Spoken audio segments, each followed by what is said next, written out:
Good morning, কেমন আছো তোমরা? আজকে আমি তোমাদের সঙ্গে শেয়ার করব একটা আমের চাটনি রেসিপি। আমি এটা সচরাচর গরম পড়লে বাড়িতে বানিয়ে থাকি, তো সেটাই তোমাদের সঙ্গে শেয়ার করব। এখন তো বাজারে বাকড়া বসা আম উঠেই গেছে, আর জানো তো আমাদের গাছে এবছর অনেক আম হয়েছে, তো ভাবলাম সেই আমগুলো দিয়ে চাটনি করি। তো আমগুলো গাছ থেকে তুলে মাকে বললাম একটু ছাড়িয়ে কেটে দিতে, কারণ আমি পারি না, বড্ড শক্ত।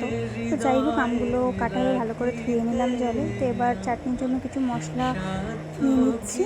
শুকনো মশলা যেমন গোটা জিরে, গোটা ধনে, গোটা মৌরি, 3টে শুকনো লঙ্কা আর একটু গোটা মেথি। তো প্রথমে শুকনো লঙ্কাগুলো একটু হালকা করে ভেজে নিয়ে তারপর বাকি মশলাটা দিয়ে আর একটা তেজপাতা দিয়ে ভালো করে নেড়ে চেড়ে নিলাম। সামান্য একটু লবণ ফেলে দেবো ওতে। মশলাটা ভালোভাবে ভাজা হবে।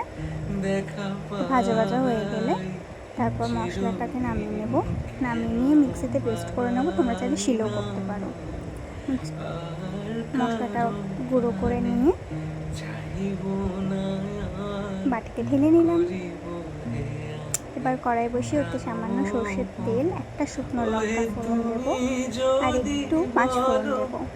দিয়ে ভালো করে ওটা তেলের মধ্যে নাড়াচাড়া করে আমি আমটা নুন আর হলুদ দিয়ে 3 ঘন্টার মতো রোদে রেখে দিয়েছিলাম। তারপরে জলটা ঝরে গেলে সেই আমটা ওর মধ্যে দিয়ে একটু ভালো করে নাড়াচাড়া করে নেবো। এবার আমি যেহেতু মিষ্টি আম করবো,